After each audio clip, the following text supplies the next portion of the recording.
Halo, selamat siang teman-teman trader. Apa kabar kalian hari ini? Semoga semuanya dalam keadaan sehat ya. Senang sekali rasanya bisa kembali lagi di YouTube channel Vantage Markets Indonesia dalam segmen mapping dan analisis pasar emas XAUUSD untuk 1 minggu ke depan.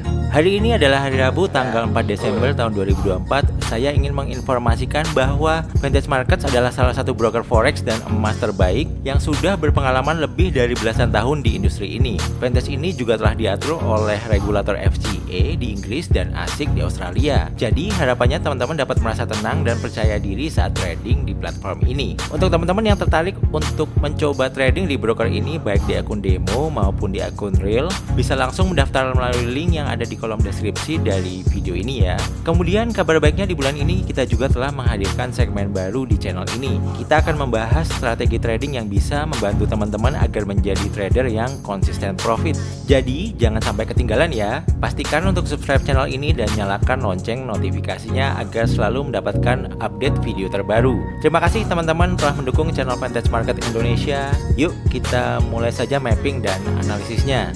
Tapi sebelum kita masuk ke analisis teknikal, saya mau review dulu mengenai analisis fundamental pergerakan harga emas dalam 7 hari terakhir dan juga untuk hari yang akan datang. Nah, review pergerakan harga emas di minggu yang lalu ya. Dalam 1 minggu terakhir, harga emas ternyata hanya bergerak dalam range yang cukup terbatas ya teman-teman.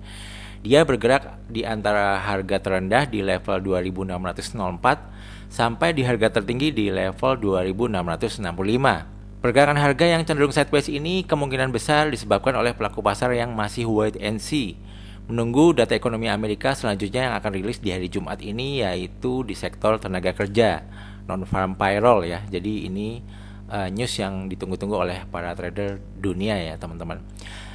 Kemudian juga pelaku pasar juga masih menunggu sinyal selanjutnya dari The Fed, apakah The Fed akan kembali menurunkan suku bunganya pada bulan Desember ini ya. Jadi masih wait and see.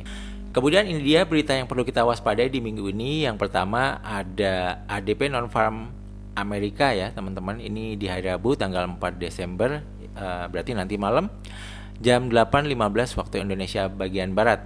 Buat teman-teman yang belum tahu apa itu ADP non-farm ya. Jadi ADP non-farm employment change adalah laporan bulanan yang dirilis oleh perusahaan penggajian automatic data processing ADP di Amerika Serikat. Laporan ini memberikan estimasi perubahan jumlah tenaga kerja di sektor swasta non-pertanian yang mencakup sebagian besar industri seperti manufaktur, jasa, dan konstruksi. Namun tidak termasuk sektor pertanian, pemerintahan, dan beberapa industri lainnya. Nah, untuk data previousnya ini ada 233 orang ya yang mendapatkan pekerjaan di bulan lalu. Kemudian ini forecastnya ini lebih rendah, 159.000 orang penambahannya. Jadi kalau nanti misalnya hasil actualnya ini lebih tinggi dari forecast dan previous, maka kemungkinan indeks dolar Amerika Serikat akan menguat karena jumlah orang yang bekerja meningkat ya teman-teman, dan harga emas akan bergerak turun. Sebaliknya jika hasil data actual lebih rendah daripada forecast dan previous, maka kemungkinan indeks dolar AS akan melemah karena jumlah orang yang bekerja menurun dan harga emas akan bergerak naik kembali. Jadi nanti malam kita perhatikan saja hasil actualnya akan keluar angka berapa ya teman-teman. Nah, kemudian berita selanjutnya ini juga nanti malam ISM Service PMI Amerika Serikat ya, jam 10 waktu Indonesia bagian Barat. Buat teman-teman yang belum tahu, ISM Service PMI ini adalah Purchasing Managers Index, indikator ekonomi yang mengukur tingkat aktivitas di sektor jasa atau service ya di Amerika Serikat. Data ini dirilis oleh Institute for Supply Management atau ISM, sebuah organisasi yang mengumpulkan informasi dari berbagai perusahaan di sektor jasa untuk memberikan gambaran tentang kondisi ekonomi. Jadi untuk survei bulanannya ini ISM mengumpulkan data dari manajer pembelian di sektor jasa. Untuk skor PMI ini dinyatakan dalam angka ya dengan nilai 50 sebagai batas netral. Artinya jika angka yang muncul di atas 50, maka aktivitas di sektor jasa itu menunjukkan ekspansi atau pertumbuhan ya teman-teman.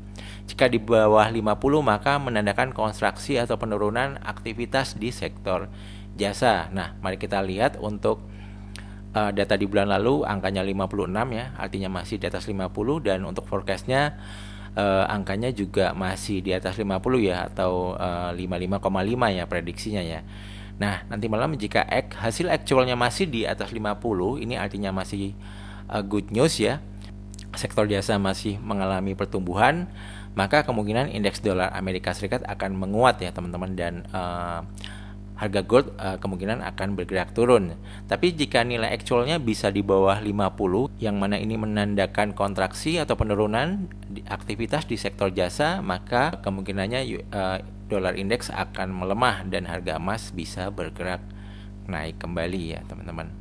Nah, kemudian berita selanjutnya yang paling sangat diwaspadai oleh para trader yaitu non-farm payroll Amerika Serikat ya teman-teman. Bahwa ini di hari Jumat tanggal 6 Desember rilis jam setengah 9 malam ya. Untuk teman-teman yang belum tahu apa itu NFP atau non-farm payroll, ini adalah laporan bulanan yang diterbitkan oleh BLS di Amerika Serikat yang mengukur perubahan jumlah tenaga kerja di sektor-sektor non-pertanian. Laporan ini mencakup sektor-sektor utama seperti manufaktur, konstruksi, dan layanan, tapi tidak termasuk sektor pertanian, pekerjaan, pemerintah, pekerjaan rumah tangga, serta organisasi nirlaba. Nah, ini untuk data previousnya kemarin ini sangat kecil sekali ya teman-teman, hanya 12.000 orang ya, tapi ini di forecast nanti 202.000 orang ya teman-teman ya. Dan jika hasil data actual nanti lebih tinggi daripada forecast dan previous, maka kemungkinan indeks dolar Amerika Serikat akan menguat karena jumlah orang yang bekerja meningkat dan harga emas akan bergerak turun. Sebaliknya, jika hasil data actual ini lebih rendah dari forecast dan previous, maka kemungkinan indeks dolar AS akan melemah karena jumlah orang yang bekerja menurun dan harga emas akan bergerak naik kembali ya teman-teman. Jadi mari kita tunggu di hari Jumat besok ya hasilnya seperti apa ya teman-teman. Nah, sekarang kita lanjut ya ke sesi mapping dan analisis teknikal ya di emas ya teman-teman. Tapi sebelum itu saya mau review dulu mapping di video minggu lalu di hari Selasa ya, di tanggal 26 November ya. Ini mapping yang sudah kita buat di video minggu lalu. Pada waktu itu saya bilang untuk teman-teman mencari option sell ya, karena kondisi pergerakan harga itu masih cenderung turun ya. Kalau kita lihat dari time frame daily, jadi teman-teman bisa mencari opsi sell ya. Dan opsi sell paling dekat kemarin saya sarankan di sini ya. Ini saya kasih garis di sini di 2658 ya teman-teman. Di sini ada support. Kalau misalnya harga mendekati ini, ada kemungkinan dia bisa menjadi resisten ya teman-teman. Dan ternyata di tanggal 27 harga memantul di sini ya teman-teman ya, 355 pips ya, cukup lumayan. Dan untuk entry sell selanjutnya yang terbaik bisa di supply area sini ya teman-teman, yang kemarin saya rekomendasikan. Dan ternyata waktu harga naik sini dia belum sampai supply area sini, dia mantul turun lagi ya. Dan secara overall kalau kita lihat pergerakan dalam 1 minggu terakhir, dia hanya sideway ya teman-teman. Jadi sideway-nya itu cuman ya seginilah kira-kira. Nah ini sideway, nggak kemana-mana ya harganya ya, di sini-sini aja gitu.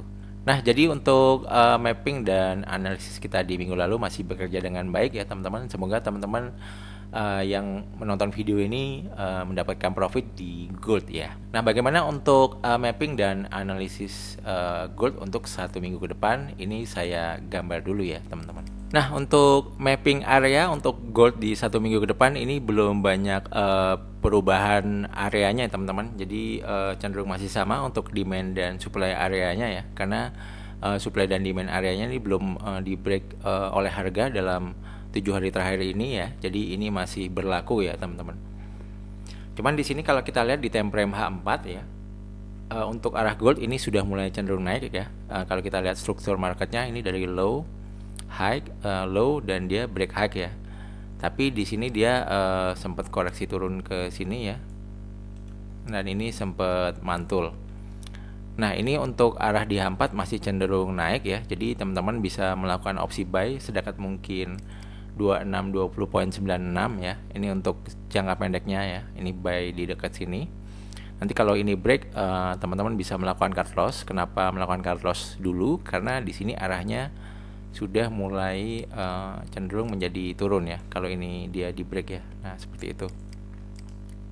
Dan teman-teman kalau misalnya mau cari buy lagi, bisa menggunakan demand area yang ada di sini ya. Kebetulan di sini juga ada trendline ya. Nah ini trendline yang belum di break ya. Jadi mungkin di sini dia bisa memantul lagi ya di demand area ini. Dan di sini juga ada EMA 100 di time frame daily ya, yang bisa menjadi level support ya dari indikator ini. Jadi strateginya untuk opsi buy, bisa buy dekat yang biru ini. Kemudian nanti kalau turun bisa cut loss dan bisa buy lagi di demand area ini ya, di 2594 sampai 2580 ya. Kalau untuk demand area yang paling bawah ini juga ini demand area yang cukup kuat ya. Cukup kuat ya untuk menopang harga ya. Jadi kalau di sini ini juga bisa menjadi peluang terbaik untuk buy area ya, di sekitaran 2547 sampai 2523 ya. Itu juga menjadi bagian area yang terbaik kalau teman-teman mau ngebuy. Nah kalau untuk mau sell, teman-teman bisa sell di dekat supply area sini ya. Kalau misalnya nanti harga naik ke atas sini, teman-teman bisa sell di sini dekat supply area ini ya, atau di dekat supply area yang atasnya lagi ya, seperti itu. Khusus untuk supply area yang ini di sini ada trend line ya. Jadi ini bisa menjadi level resisten yang kuat ya untuk harga ya teman-teman di supply area yang ini. Dan kemungkinan pelaku pasar mungkin masih akan wait and see sampai nanti berita non farm payroll yang akan rilis di hari Jumat besok, baru mungkin harga gold akan bergerak kencang ke atas, atau mungkin harga gold akan bergerak kencang ke bawah ya. Mungkin dia akan membreak supply area atau demand area yang paling dekat ini ya, seperti itu. Jadi sebelum hari Jumat kemungkinan ini pergerakan harga masih akan tektokan aja di kisaran range supply area ini sampai demand area ini ya, kalau menurut saya seperti itu. Oh ya, hampir lupa, untuk supply area ini areanya ada di 2674 sampai 2688 ya. Untuk supply area selanjutnya ada di 2710 sampai 2721 ya teman-teman. Jadi teman-teman bisa memanfaatkan supply area ini untuk mencari open posisi sell ya, kira-kira seperti itu. Jadi mungkin seperti itu dulu ya teman-teman untuk mapping dan analisa beserta strateginya di pasar emas XAUUSD. Sekali lagi saya infokan, jika teman-teman ingin video segmen mapping dan analisis emas ini ada di hari yang lain selain di hari Rabu, bisa minta tolong klik tombol like-nya untuk video ini ya. Yang terakhir, semoga bermanfaat. Jangan lupa share video ini kepada teman-teman yang membutuhkan dan subscribe juga channel ini. Terima kasih, sampai jumpa di video yang lain ya guys. Bye bye, thank you.